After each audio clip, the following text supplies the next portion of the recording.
Fala pessoal, tudo bem? Hoje eu venho trazer uma novidade para vocês, que são os mini cursos aqui dentro do nosso canal Data Tips. Antes de tudo, vocês estão vendo aqui esse botãozinho vermelho, né, aqui embaixo?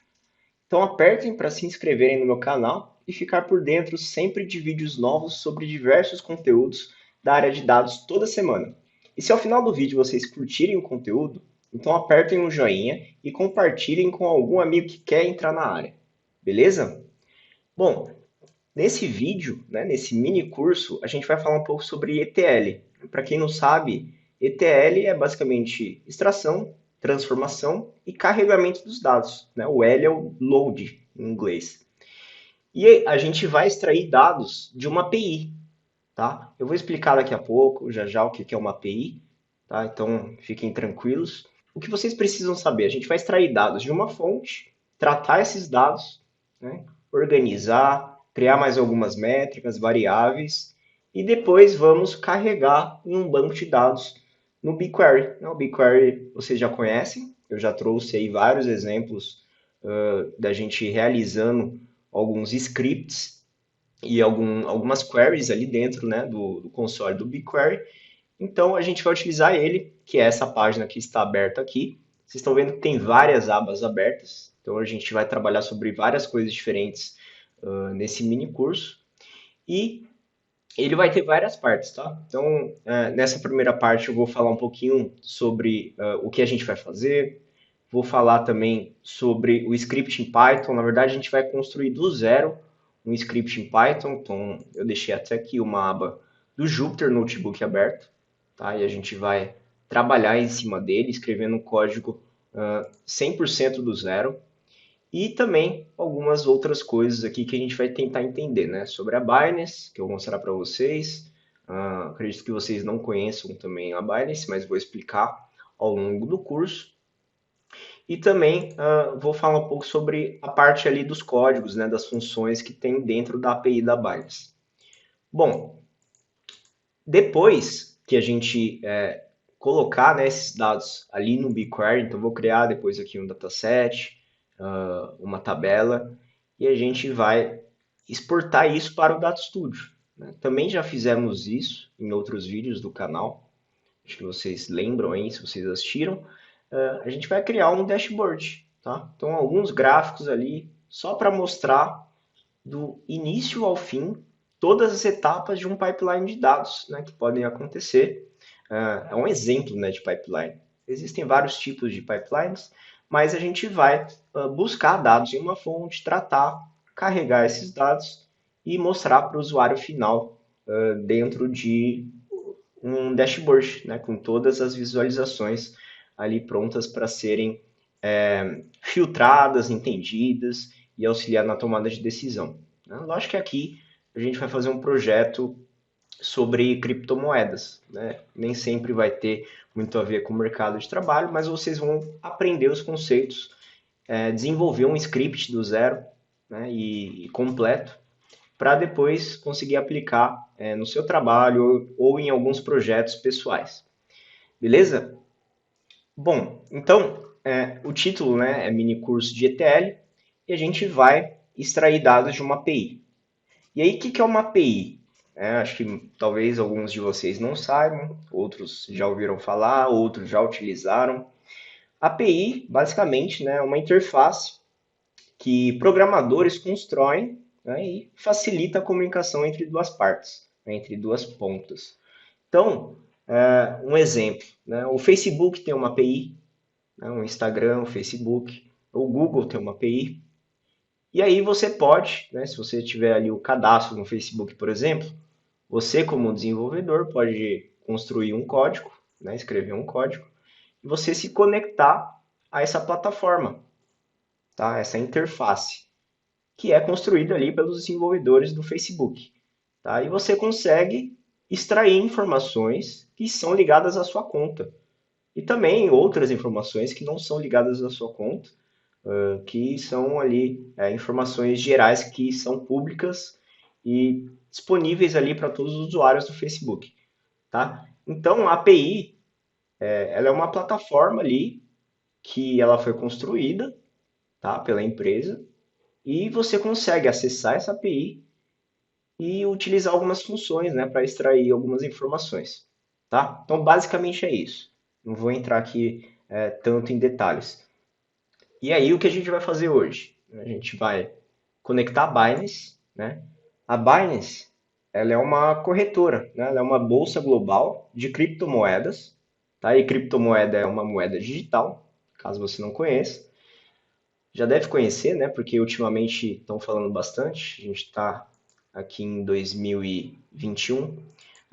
Você já deve ter ouvido falar muito aí sobre Bitcoin, sobre Ethereum, sobre ADA Cardano, Doge, né? Que é a criptomoeda que o Elon Musk ele fica tweetando, né? Aí o preço varia bruscamente de uma hora para o outro, tá? Então, em questão de minutos, quando ele tweeta, o preço ele pode ir lá para cima ou lá para baixo, né? Dependendo do que ele comentar.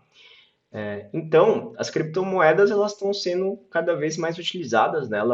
Elas utilizam uma tecnologia que chama blockchain e a tendência, né, é que elas estejam cada vez mais presentes aí no nosso futuro, tá? Então, a gente vai utilizar a Binance, que é a maior corretora, né, além de ser uma corretora mundial, ela é a maior de todos, né, em volume de negociação. Ela não é brasileira, né, obviamente, ela fica em outro país, em outra sede, mas ela tem aqui a página em português também, né? Então você pode fazer seu cadastro e aí você consegue extrair algumas informações, né, da Binance. Então, o que ela mostra, né? Aqui você consegue comprar, vender criptomoeda, você consegue ver os gráficos. Então, aqui é um exemplo da criptomoeda Ethereum, tá? A Ethereum também ela é a segunda mais famosa, pelo menos no momento aqui que eu estou gravando esse vídeo. E a gente consegue, né, olhar aqui os gráficos, né? Aqui são gráficos de candlestick. O candlestick no inglês, né, é como se fosse velas, né? Na verdade, significa candelabro, né? E são gráficos que foram desenvolvidos ali pelos japoneses, né? Já faz algum tempo. E eles são ótimos para analisar o mercado de investimentos, né? E não só a criptomoeda, mas as ações também da bolsa de valores, tá? E dentro desse gráfico existem várias coisas que são interessantes, que a gente pode captar aqui de informação, né? A gente vê que tem duas cores aqui, por exemplo, né? O verde, quando subiu, né? Em relação o valor de fechamento em relação ao valor de abertura daquele candle, né? E o candle ele tem um período aqui, um intervalo de tempo. Então, aqui, por exemplo, eu estou no candle de uma hora, né? Então, cada um desses candles eles têm a duração de uma hora, tá? E aí, ele tem um valor inicial e um valor final, né? Se o valor final é menor que o valor inicial, então o valor caiu em relação à abertura, né? Aí ele vai aparecer como vermelho. E quando ele aumenta, ele vai aparecer em verde, né? Que o valor final ele é maior que o valor inicial. Então essa é a ideia mais ou menos do gráfico aqui de candlestick, tá? Aqui a gente tem também informações de mínimo e máximo, né? Essas retas aqui que tem tanto na parte de baixo quanto na parte de cima, vão mostrar quais são os valores mínimo e máximo daquele período de tempo, daquele intervalo, que aqui no caso, então, é uma hora. Mas eu poderia colocar 15 minutos, poderia colocar 4 horas, né? Poderia colocar um dia, se eu quiser ver um intervalo maior de tempo, conseguiria colocar semana, mês, ó, ele dá várias outras opções aqui na Binance, tá? Então a Binance ela é uma plataforma bem completa aí para acompanhar o mercado de criptomoedas, verificar os valores, né? Aqui a gente tem o Ethereum em relação ao dólar, né? Ao Tether, que a gente chama. E a gente consegue também realizar operações aí de compra, venda, consegue colocar o dinheiro, né, a criptomoeda para render, né, como se fosse uma poupança. Tudo isso existe aqui nesse site, nessa plataforma. Mas basicamente, né, o que você precisa saber é que essa plataforma, assim como o Facebook, assim como o Google, né, tem uma API que a gente vai conseguir coletar informações, coletar nossos dados, ou na verdade a gente vai coletar dados do Bitcoin, dados do Ethereum, que são os preços históricos, e aí a gente vai tratar esses dados e vamos mandar para o Google BigQuery, beleza? Para depois, né, olhar isso aqui dentro de um dashboard. Bom, beleza. Aqui eu trouxe também algumas guias, né, que vão ser importantes para entender como fazer chamadas a essa API, né? Para você conseguir extrair informações de uma API, você vai precisar, primeiramente, né, de credenciais. Então, aqui no caso, eu fiz o cadastro na Binance, tá? E eu já gerei aqui as minhas informações da API, né? Ele vai dar tanto uma chave quanto uma senha, né? Que eu vou utilizar. Aqui eu criei e eu vou utilizar dentro do script em Python, para conseguir conectar essa API e extrair as informações que eu preciso, tá? Então, basicamente é isso. Bom, beleza. Então, vamos começar o nosso script, né, do zero mesmo. Então, aqui eu nem criei ainda o arquivo, o Jupyter Notebook, né, o nosso notebook. Então, eu vou criar aqui. Eu tenho a opção de fazer em R ou em Python, mas no caso aqui eu vou ensinar em Python, tá? Aqui eu vou dar um nome, né, para esse Jupyter Notebook. Vou colocar mini curso de ETL, que é o nosso primeiro mini curso, tá? Então, todos os meses aí eu vou gerar algum curso para vocês aprenderem, né? Não só um vídeo simples, né? Não aprender uma ferramenta simples, mas exatamente ver um processo, né? Um pipeline, exatamente como a gente pode fazer no mercado de trabalho. No mercado de trabalho, a gente às vezes tem que fazer um pipeline aí do início ao fim, tá? Não necessariamente sobre criptomoedas, mas sobre os assuntos ali da empresa. Bom, aqui eu vou colocar então as bibliotecas, né? Primeiramente, então eu vou colocar aqui um texto só para deixar mais organizado. Então eu posso colocar como Markdown e aí eu vou ter meu texto. Eu vou aumentar aqui para ficar mais fácil de visualizar. A primeira coisa que a gente vai fazer aqui é instalar a biblioteca de Python, né, para fazer a conexão ali a Binance, tá? Então, se a gente olhar aqui, tem uma biblioteca, né, que chama Python-Binance. Se eu vier aqui, vou abrir uma nova guia, olhando a página inicial, ele vai ter várias informações sobre essa biblioteca, e ela vai sendo sempre atualizada, né? E aí a gente pode vir aqui na parte de baixo, né, que vai ter o comando de instalação, né? Então aqui a gente precisa instalar antes de conseguir utilizar. Então eu vou copiar aqui para ficar mais fácil e eu vou colar, né? E quando a gente está dentro do Jupyter Notebook, basta colocar o comando aí de exclamação para rodar essa célula. Então eu vou rodar ela. Aqui ele já está dizendo que já está satisfeito, né? Então significa que eu já instalei essa biblioteca antes, porque eu já fiz outros, já construí outros scripts, né? Eu tenho um robô aqui que ele vai realizando alguns cálculos, ele roda o modelo de machine learning, então eu já tinha feito outros scripts aqui extraindo dados da API, tá? Então, aí no seu computador talvez vai demorar um tempinho para conseguir realizar essa instalação. Então, beleza, já está instalado, eu posso até tirar aqui essa célula. Agora eu posso então colocar todas as bibliotecas que eu vou utilizar no nosso mini curso. A primeira delas é a mais famosa aí, né, que você conhece de Python para análise de dados, que é o Pandas, né? O Pandas, eu vou chamar ele de PD para ficar mais fácil de chamar ele e economizar de digitação. E também o NumPy. O NumPy que a gente consegue fazer aí manipulação de arrays, né, e fazer alguns cálculos também se for necessário. E agora eu vou chamar a biblioteca ali da Binance, né, que é o Binance.client, tá? Então, dessa biblioteca eu vou trazer uma função, né, que é a função client. Client. Pronto, essa função é a função que eu vou utilizar ali para fazer a conexão com a API, né, o nosso cliente, tá bom? Então, eu vou mostrar daqui a pouco. Algumas outras bibliotecas, né, que serão necessárias. A OS, né, que eu vou precisar extrair a chave e a senha das variáveis de ambiente do meu computador, aqui no caso eu estou usando o Windows, tá? Isso eu vou mostrar daqui a pouco para vocês como faz.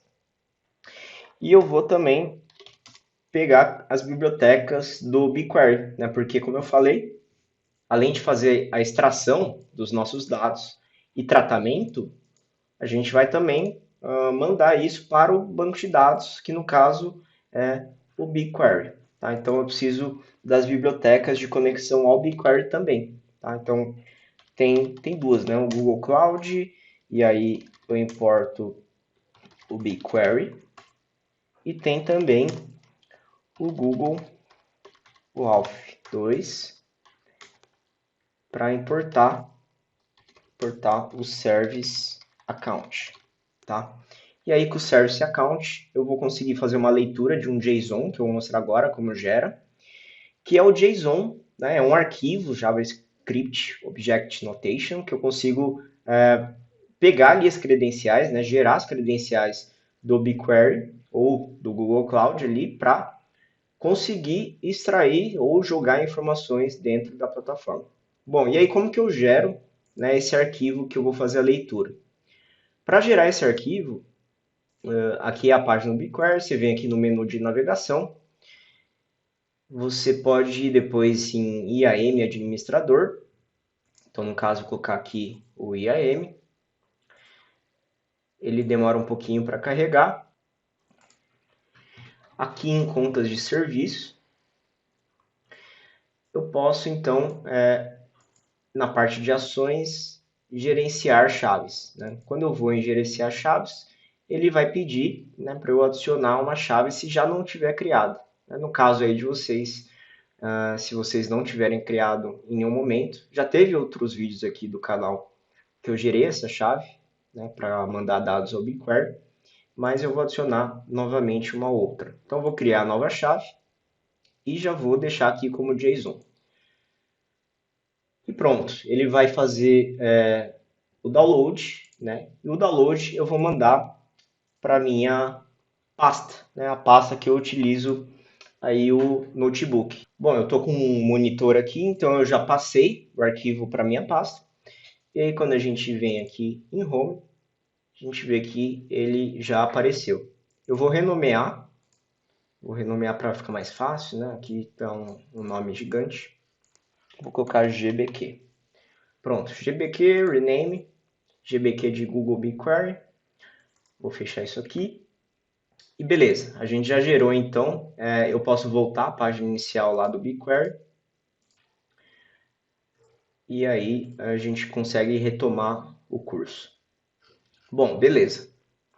Então, só agora no final a gente vai voltar para o BigQuery para realmente mandar esses dados. Então, essas serão as nossas bibliotecas, tá?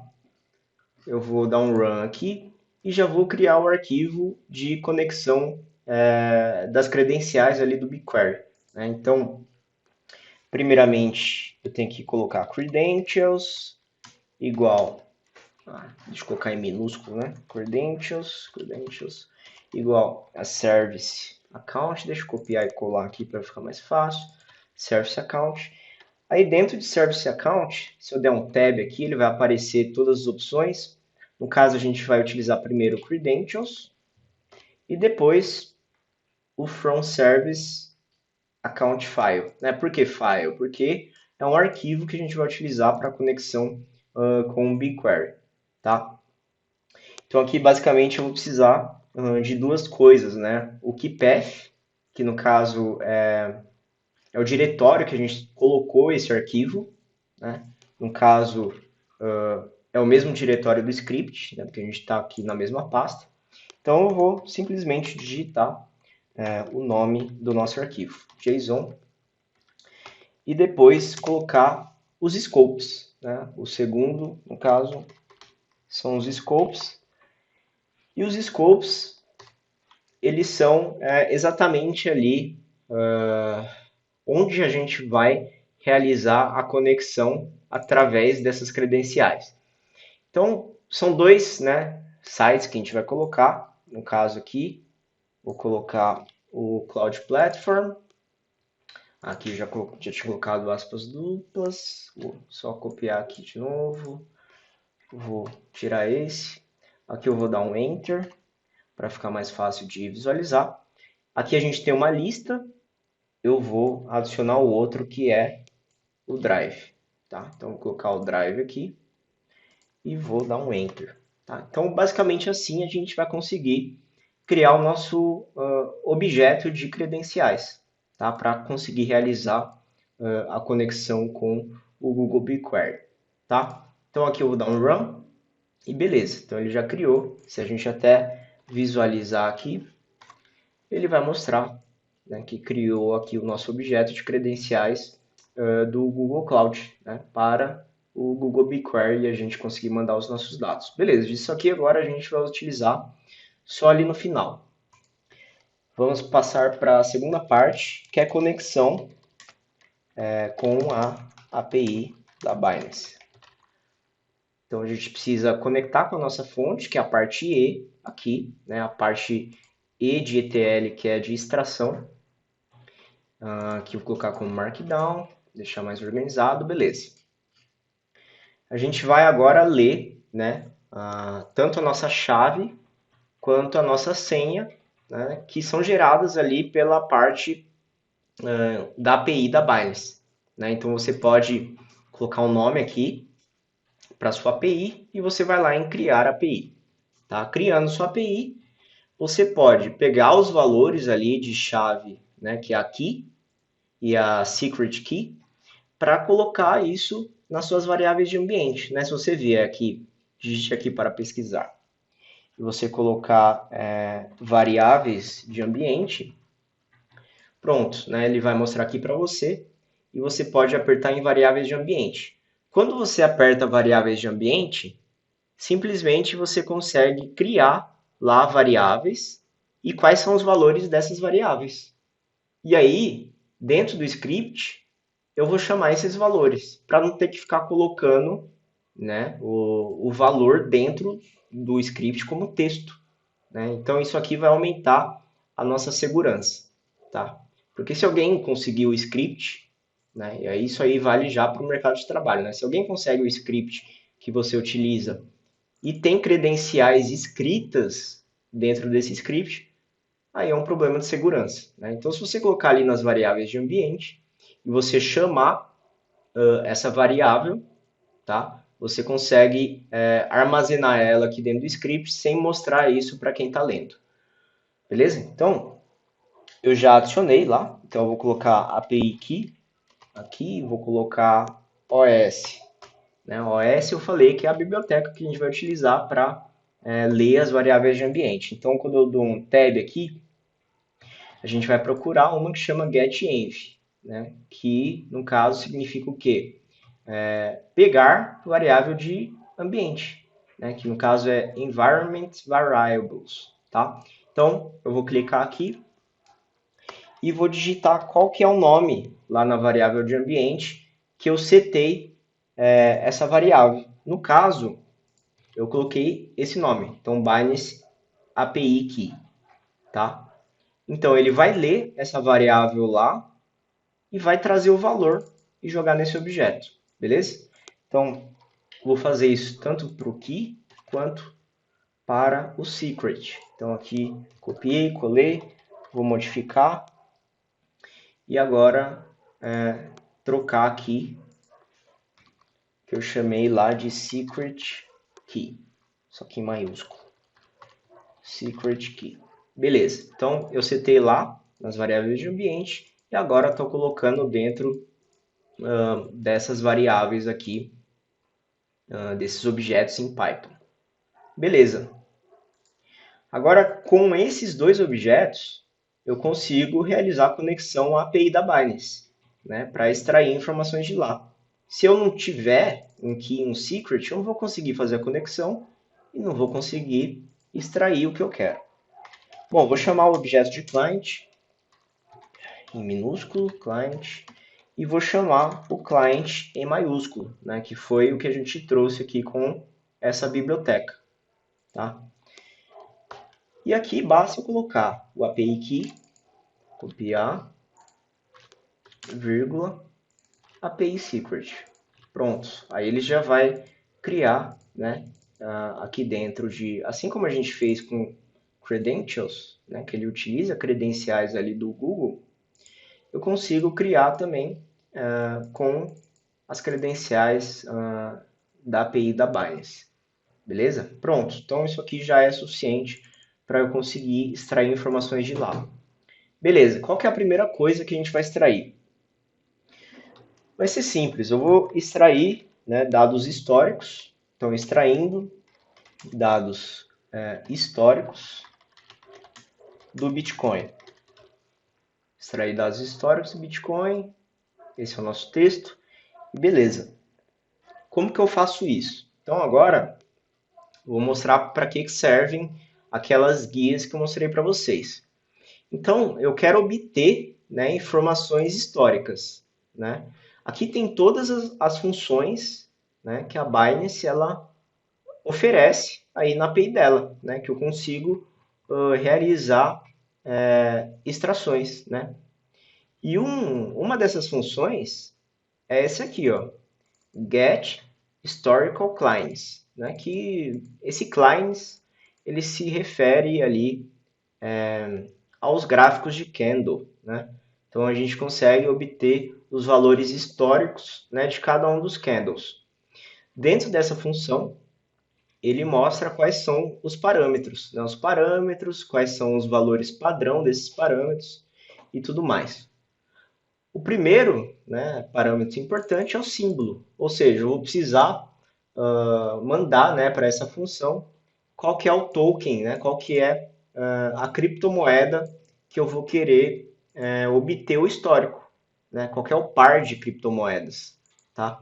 Então, essa é a primeira coisa, tá? Depois, eu vou ter que colocar qual que é o intervalo. Lembra que eu falei que cada candle ele tem um intervalo? Eu posso pegar de 15 minutos, de uma hora, de 4 horas, de um dia, uma semana e assim por diante. E no caso eu vou pegar de uma hora. Né? Então eu vou ter que colocar nessa parte aqui, né, do intervalo, o intervalo de uma hora. Né? E aqui ele fala para eu colocar o Binance Client Interval. Para conseguir entender quais são todos os intervalos, a gente vai ter que ver quais são as constantes. Né? E aí aqui tem uma parte, Binance Constants. Bom, aqui eu posso clicar, né, em abrir uma nova guia, e aí eu vejo quais são as constantes. Ó. Então tem intervalo de 1 minuto, aqui ele fala 1 minuto, tem de 3 minutos, 5 minutos, 15, 30, e no caso que a gente precisa, que é o Klein Interval 1 Hour, tá? Então basicamente vou ter que copiar isso aqui e colar lá nos parâmetros. Voltando aqui, ele pede também qual que é o início, né? Qual que é o período inicial que eu vou querer pegar o nosso histórico de preços e qual que é o período final, tá?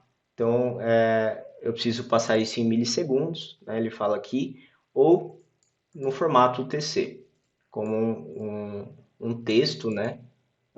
De data, beleza? E aí eu posso colocar também algumas outras coisas aqui, qual que é o limite de dados que eu quero obter e por aí vai, tá? Então, eu vou utilizar, né, essa função aqui, get historical clients, para conseguir obter ali informações de abertura, né, o high, que é o maior valor, tem o low, que é o menor valor daquele intervalo, o C, que é o close time, né, ou seja, o horário terminou, né, aquele candle, e tem o V, que é o volume, né, qual que é o volume de transações ali daquele intervalo. Aqui ele não especifica exatamente o que vai retornar para a gente chamando essa função da API. Mas a gente tem uma outra guia aqui, né, que é um link do GitHub da Binance, que ele mostra exatamente tudo que vai ser retornado para a gente. Então, tem o Open Time, tem o valor, né, de abertura, tem o valor máximo daquele candle, o valor mínimo, o valor de fechamento, o volume, close time, tem mais outras informações de volume aqui, tem uma coluna que é para ignorar, né? Ele até escreve aqui para ignorar, e tem o número de transações. Tá? Então, essas 12 colunas, elas vão ser retornadas para a gente quando chamarmos a função. Bom, beleza. Então, vamos lá. A gente vai utilizar essa função aqui. Eu vou copiar já esse nome. Vou colar aqui. Então, eu preciso colocar os argumentos. O primeiro deles, no caso, é o símbolo. Então, eu vou copiar símbolo aqui, vou colar e vou colocar qual que é o símbolo. No caso, eu quero Bitcoin. Né? Como eu escrevi só Bitcoin aqui, o par ele deve ser o USDT, que é o Tether. Então, eu vou colocar BTC, USDT. Beleza, esse é o nosso primeiro argumento, né? Nosso primeiro parâmetro. E aí depois eu vou adicionando os outros, né? Então, primeiro é o intervalo. O intervalo, a gente coloca aqui, intervalo. E eu vou pegar aquele das constantes, né, que eu falei, porque eu quero o candle de 1 hora. Então, eu vou colocar aqui. Ele precisa ser chamado, né, pelo client. Vamos ver aqui se ele tem essa constante. Aqui. Client 1 hour. Então, é isso mesmo. Eu tenho que chamar o client, aí depois eu chamo essa constante. E aí depois, deixa eu dar um enter aqui para ficar mais organizado. Depois eu posso colocar o início e o fim desse intervalo. O fim eu não vou colocar, porque se eu não coloco o fim, ele vai pegar até hoje. Né? Então ele até fala isso aqui. Ó. O default, né, que é o padrão, é pegar tudo até o momento que eu estou fazendo a chamada. Então eu vou pegar só o de início, que é o start string. Start string. Precisa ser um texto, né? Então aqui eu vou colocar, por exemplo, 1º de janeiro de 2020. Então, só isso aqui já vai ser suficiente para eu conseguir pegar os dados desde 1º de janeiro de 2020. Tá? E aí, se eu der um run aqui, ele vai trazer essas informações. Tá? Na verdade, aqui falta o client, né? O client minúsculo, que foi o que a gente criou aqui, o objeto que a gente criou com as credenciais. Então, a gente precisa para conseguir fazer a chamada. E aí sim, se eu der um run, ele vai chamar tudo. Né? Só que eu quero armazenar isso em um objeto, né? um objeto Python. Para fazer isso, eu vou chamar um objeto que chama BTC. Tá? BTC, e vou utilizar também um array, né? Um array NumPy, para armazenar e organizar esses dados. Bom, aqui vou dar um tab, aí para ficar mais organizado, e vou dar um run. Ele vai demorar um tempo, né, porque ele vai pegar todos os dados históricos de BTC USDT com candles de intervalo 1 hora, né, desde 1º de janeiro de 2020. Tá? Então ele vai demorar um tempo. E aí eu já vou copiar esse BTC, colar aqui para a gente dar um run e ver qual que é o resultado. Então aqui já acabou, tá? E se a gente der um run, ele vai mostrar todos os arrays aqui, né? Então aqui a gente vê que ele retornou de forma desorganizada.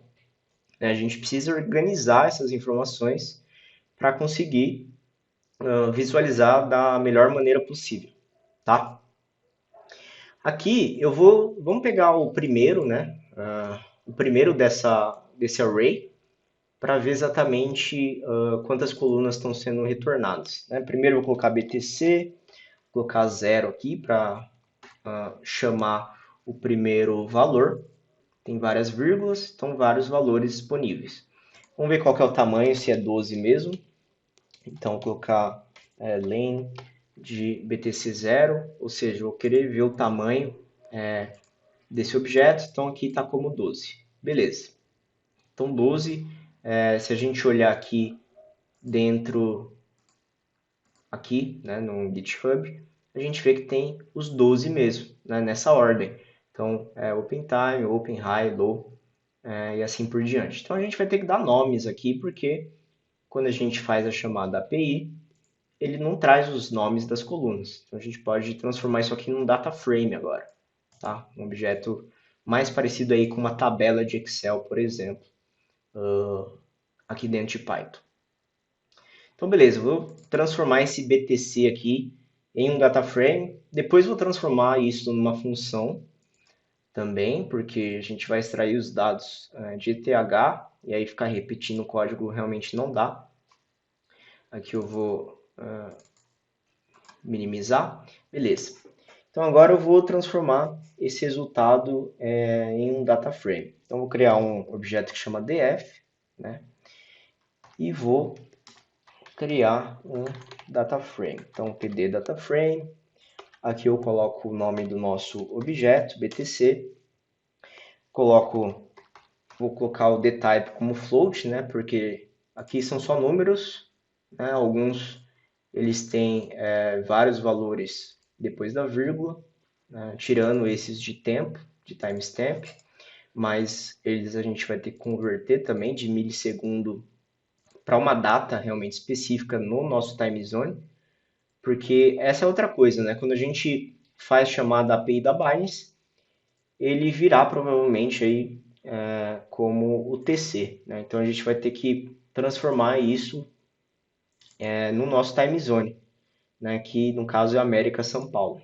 Bom, beleza. Então aqui eu vou colocar como float, que é o tipo, e vou colocar o nome das colunas. A primeira, vou colocar aqui, eu vou colocar um parênteses. A primeira é open time, se eu não me engano, open time, open high low.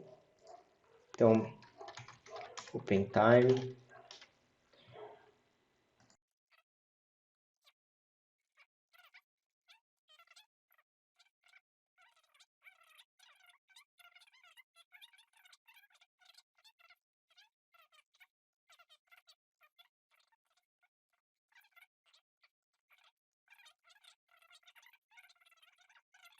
E aí ver como vai ficar. Beleza?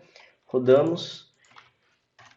E agora sim, né? Agora é muito mais fácil de visualizar isso aqui como tabela, né? Com todas as variáveis, as 12 variáveis e os valores, né? Os registros aqui, as linhas de cada uma dessas variáveis. Bom, beleza. Agora a gente precisa fazer alguns tratamentos, né? Tem um open time, por exemplo, que ele está vindo o valor em milissegundo, o close time também. Vamos transformar isso aqui em date time, né? Então, como que a gente faz isso? A gente chama, né, aquele campo, então eu vou chamar o open time, que no caso, deixa eu copiar e colar para ficar mais fácil de economizar a digitação. O open time eu vou fazer pd to datetime, então eu vou transformar em datetime essa mesma coluna. Então vou colocar aqui datetime. A unidade é milissegundo, então vou colocar aqui como milissegundo. E aí eu já vou colocar no nosso datepart, então a gente vai para cada um deles, tz localize,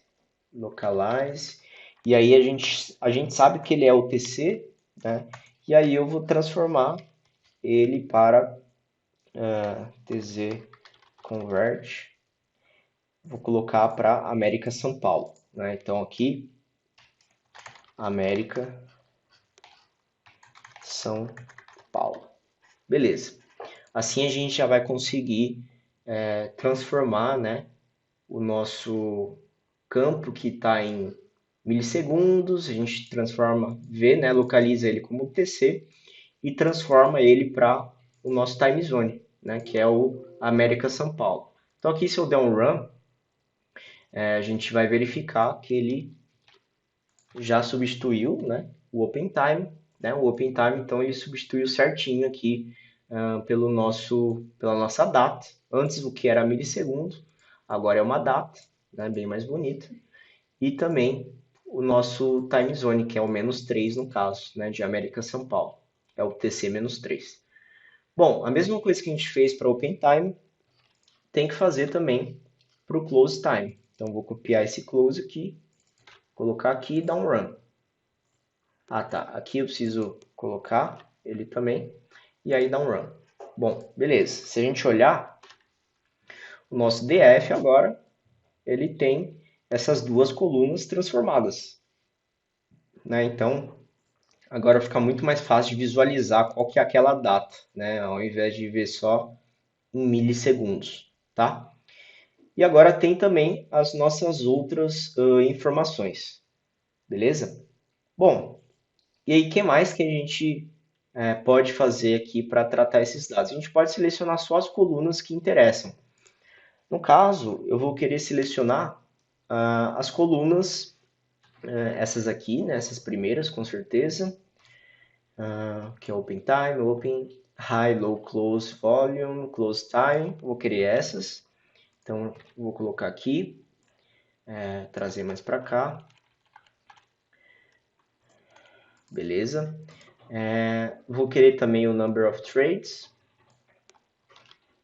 E acho que só, né? O resto não é tão importante nesse momento, né? Mas se você quiser também mandar essas informações, não tem problema.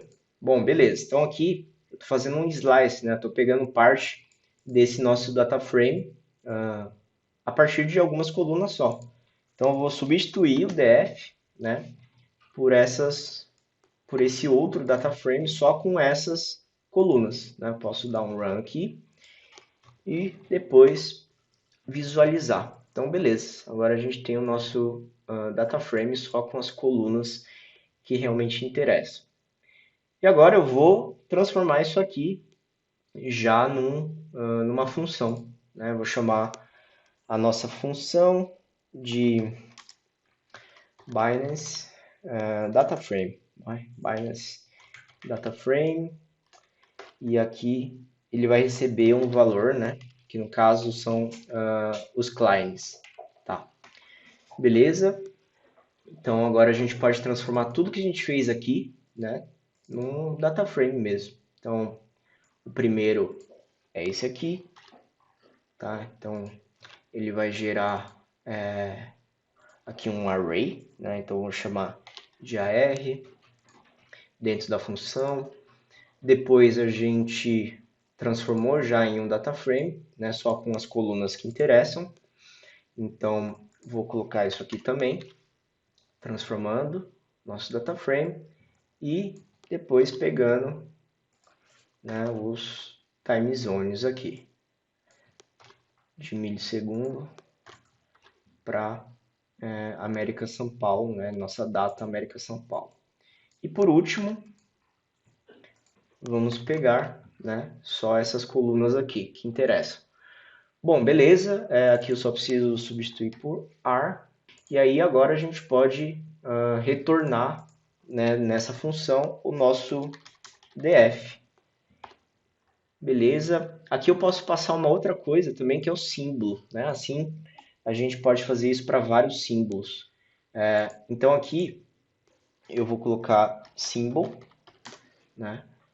E o símbolo ele vai ser exatamente aqui o que a gente vai passar também nessa função. E aí se eu mando o símbolo, né? Aí eu posso tirar, na verdade, esse aqui, porque ele já vai gerar como array. Bom, beleza. Então o que a gente vai passar é o símbolo. E aí com o símbolo ele vai gerar o nosso data frame. Beleza, então essa é a nossa função. Eu vou até apagar, né, tudo isso aqui. Vou apagar, apagar. Pronto, agora a gente tem a nossa função. Vou dar um run nela. Rodou certinho, eu vou chamar ela. Né? Então aqui BTC vai receber essa função com o símbolo, né, symbol igual a BTC USDT.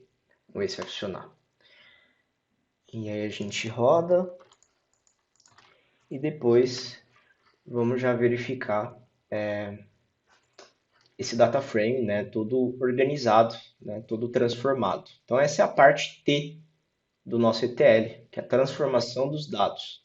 Tá? Então ele vai coletar aí desde 1º de janeiro de 2020 qualquer símbolo de criptomoeda que a gente quiser. Então, no caso, aqui nesse script, a gente vai passar primeiro do Bitcoin, né? Então, ele já trouxe os resultados aqui de Bitcoin. E agora, vamos pegar também de Ethereum, tá? Então, vou copiar isso aqui, agora chamar ETH, chamar minúsculo, assim como o outro, e aqui ETH. Beleza, agora se a gente der um run e visualizar o nosso ETH aqui, também ele vai demorar um tempinho para fazer a chamada, a API, transformar os dados e mandar isso para a gente como objeto. Bom, a gente está vendo aqui, né, que o BTC deu tudo certo. Vou até apagar aqui já. Já visualizamos. E agora vamos esperar o ETH. Pronto. ETH também. Então a gente já tem aqui quais são, de hora em hora, né, os preços, os valores, né, de abertura, máximo, mínimo, fechamento, qual que é o volume, o número de trades de cada candle, né, do período de 1º de janeiro de 2020 até agora, né, que no caso aqui 8h19, domingo 8h19, né, 1º de agosto de 2021. Bom, beleza. Então agora a gente tem os nossos dois data frames já organizados, né? O que a gente precisa fazer agora? A gente pode criar algumas outras variáveis aqui, né? No caso, eu vou criar só mais uma variável, né? Na verdade, serão duas variáveis, né? Que é a banda inferior e a banda superior das bandas de Bollinger, né? Se a gente olhar aqui, vamos voltar ao gráfico. Vocês estão vendo, né? Tanto essa média móvel aqui na parte de cima e essa aqui na parte de baixo. E tem uma no meio aqui, né?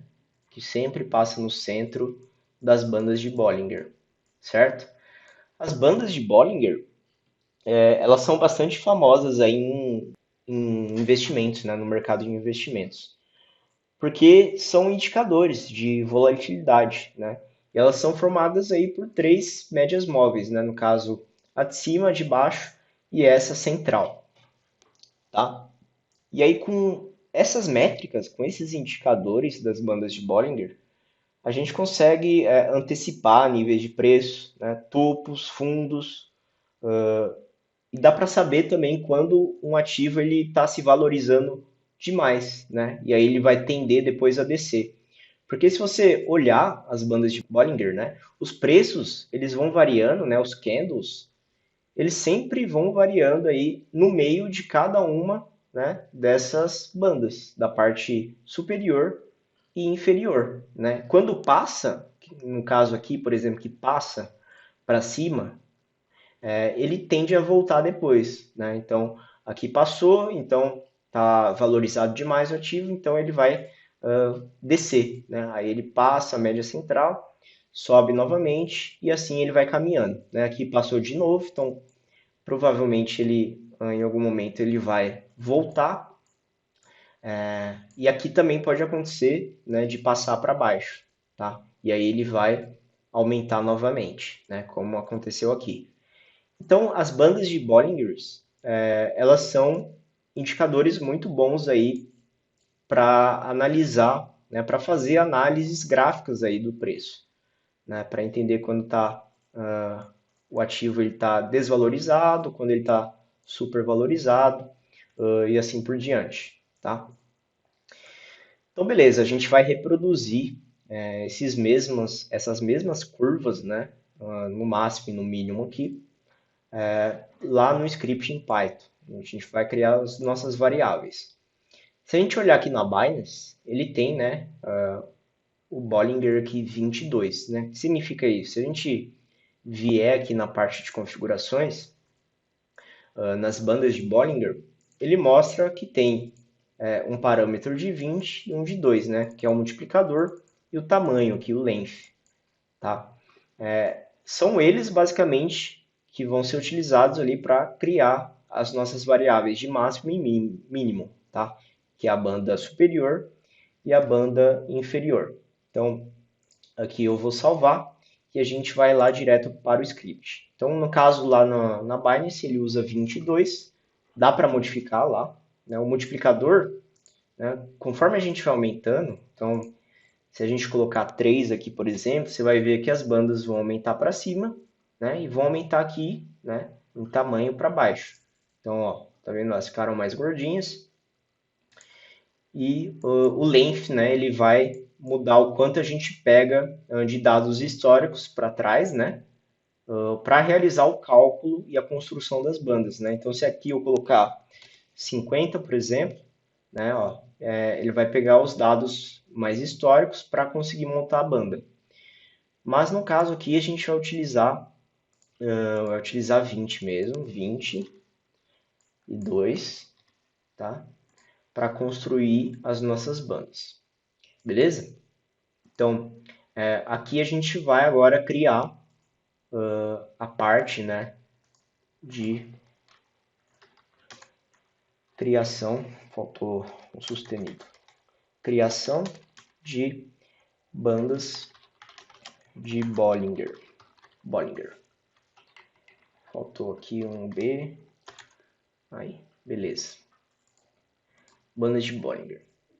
Bom, você pode pesquisar aí um pouco também sobre esse tipo de indicador para investimento, né? Se você vier aqui no Google mesmo e colocar bandas de Bollinger, então você vai ver já várias imagens, né, que mostram essas bandas, como elas funcionam, né? Então, banda superior, inferior, tem a central, então ele fala aqui, ó, superior, inferior, e aí a gente consegue ver momentos aí valorizados e desvalorizados, tá?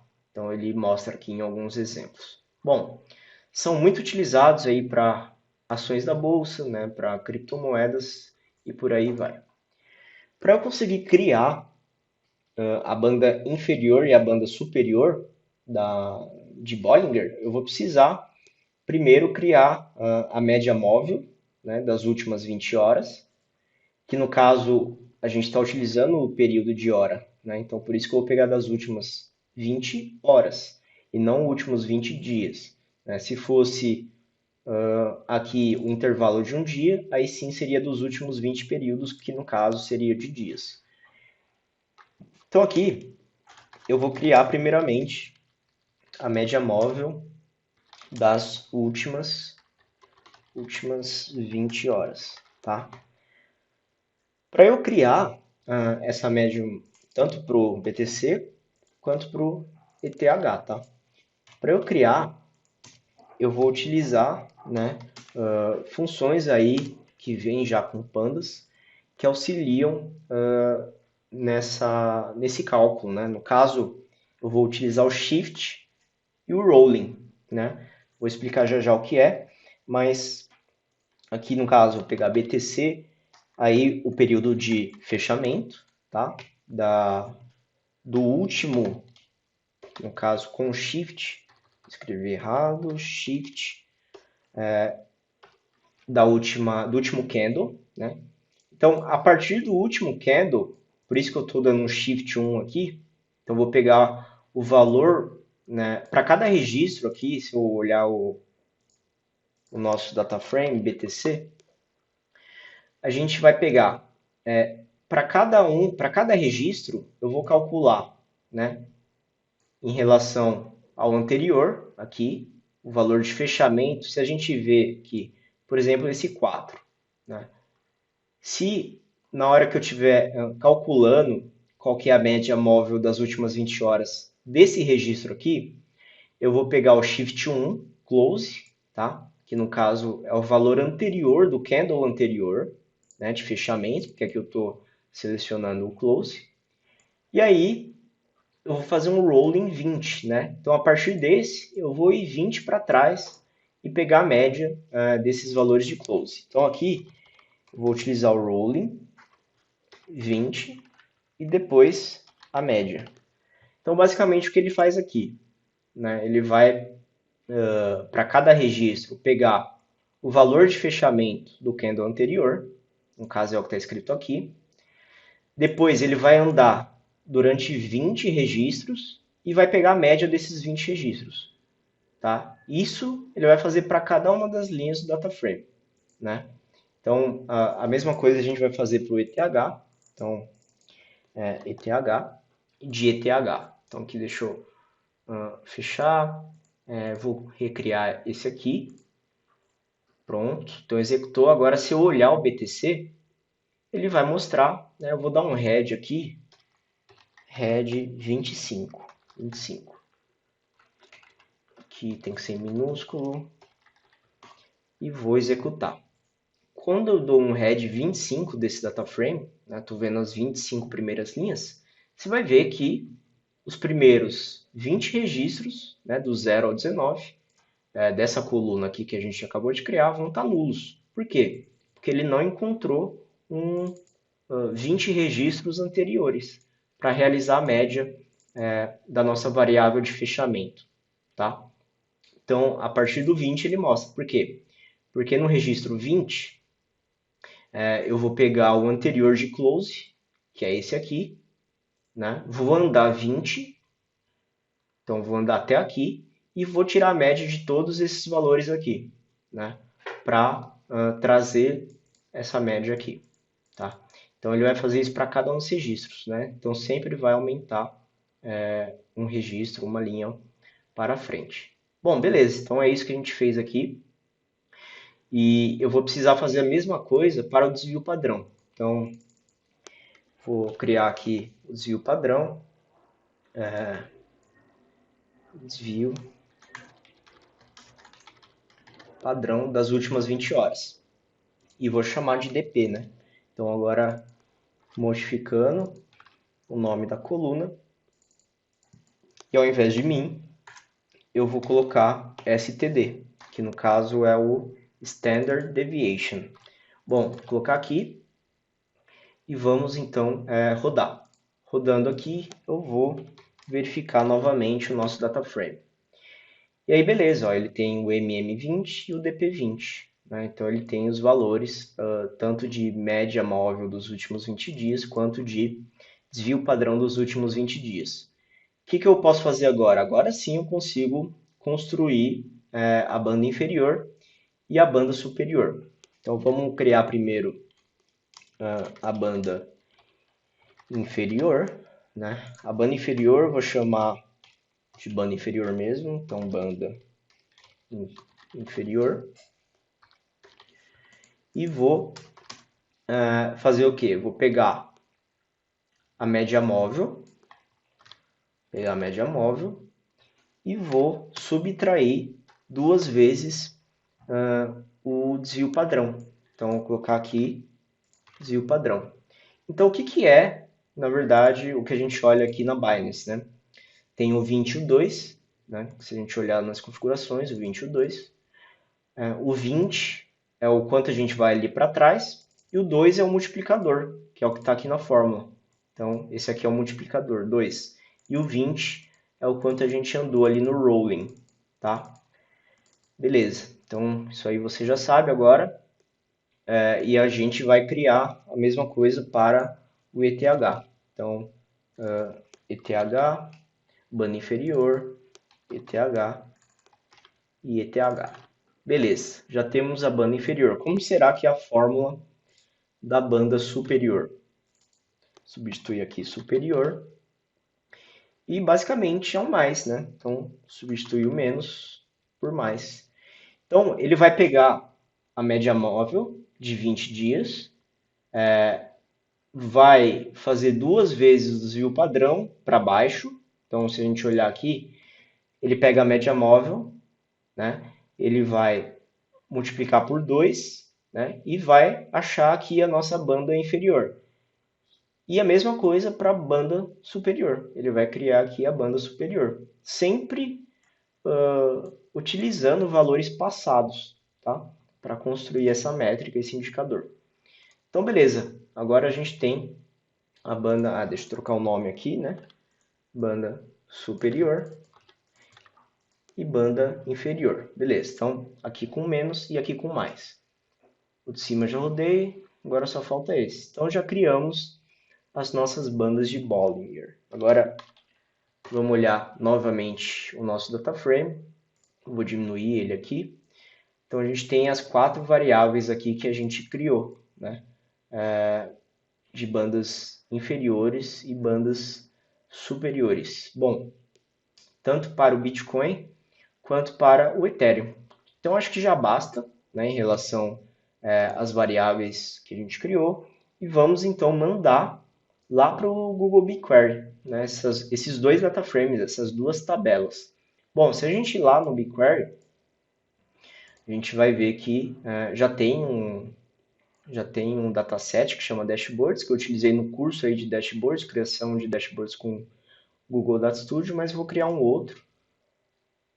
Desativar guias do editor. Eu gosto mais do design antigo do Google BigQuery. Eu vou clicar aqui e vou criar um conjunto de dados. Vou chamar esse conjunto de mini underline projeto underline 1. Beleza, criei um dataset, conjunto de dados. Ele já criou também. Dispensar. Vou colocar aqui em mini projeto. Beleza, né? Ele está vazio, esse dataset. E eu vou mandar tabelas, que no caso serão dois data frames, tanto de Bitcoin quanto de Ethereum. Então aqui eu vou já mudar nossa seção, mandando dados ao Google BigQuery. Beleza. Agora sim a gente vai utilizar aquele arquivo de credenciais, né, credentials, que criamos aqui no começo, tá?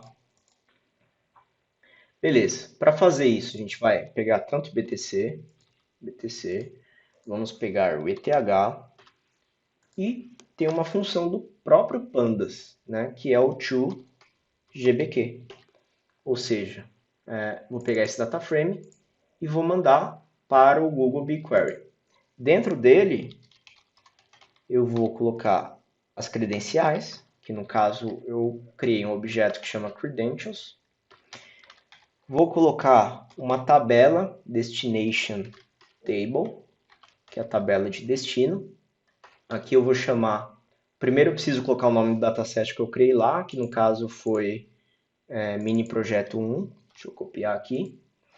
Mini projeto 1 ponto BTC, né? Vou chamar esse aqui de BTC.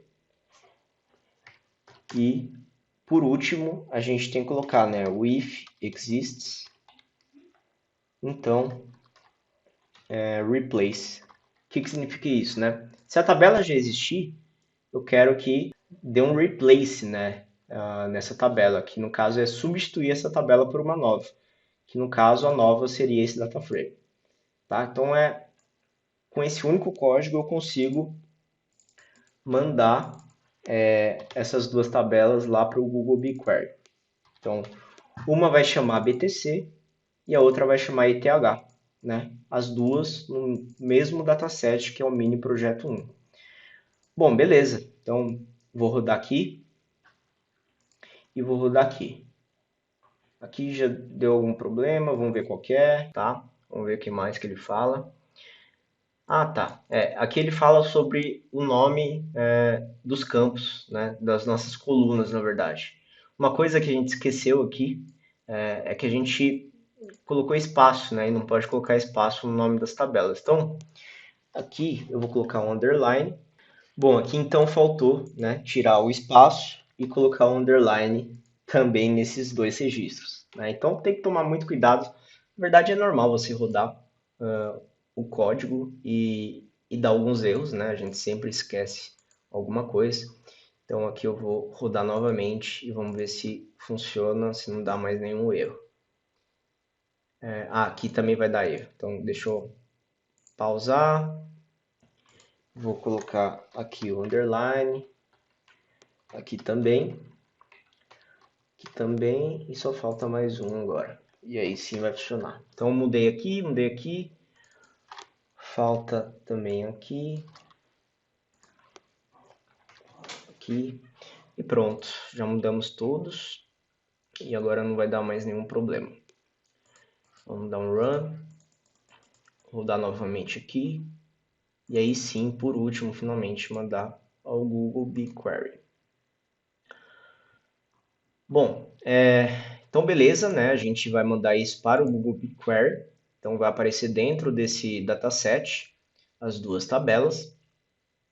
E aí depois a gente vai, né, na próxima aula, já está acabando essa aqui, já está bem longa, a gente vai realmente construir ali um dash simples, na verdade, só para mostrar que funcionou o nosso pipeline do início ao fim. Né? E o que é o início ao fim? É a extração dos dados, tratamento dos dados, né? Conexão com a API da Binance, tratamento, né? Criação de novas variáveis e o load, né? Que é o carregamento dos dados, né? Das nossas tabelas lá no Google BigQuery. Ou seja, todas as etapas ETL e por último a gente vai consumir uma tabela dessas lá pelo Google Data Studio, tá? E aí, teria mais um passo ainda que seria interessante de fazer, se necessário, que seria a automatização desse script. Né? Então, automatizar esse script para ele rodar, por exemplo, a cada 1 hora ou todos os dias. E aí o nosso dash lá no Google Data Studio, ele fica sempre atualizado. Tá? Então, a gente vai, né, nesse mini curso até a parte de construir o dash. Tá? Mas eu ensino depois em um outro mini curso, talvez, a fazer a automatização dos scripts. Tá legal? E tem várias formas de fazer. Dá para fazer pela Amazon, AWS, dá para fazer pelo GCP, dá para fazer pelo Databricks, dá para fazer por Chrome, dá para fazer pelo agendador de tarefas do Windows. Enfim, existem várias opções aí de realizar a automatização de um script. E você precisa ver o que faz mais sentido para a sua empresa, né? Para onde você está trabalhando ou para o seu projeto pessoal. Beleza? Então, já mandamos aqui, então já funcionou, mandamos a tabela para o Google BigQuery. E agora, vamos realmente construir o nosso dash. Se a gente der um F5 aqui, vou dar um F5 e mostrar que a tabela ela foi salva, né, as duas tabelas. Então aqui BTC, primeiramente, visualização, nossa tabela, salva aqui, e o ETH, né, tem as mesmas colunas, com os mesmos valores aqui também, valores não, né, os mesmos nomes das colunas, só que com a criptomoeda Ethereum, e essa aqui é a Bitcoin. Então beleza, então eu vejo vocês aí na parte 2 desse mini curso. Até!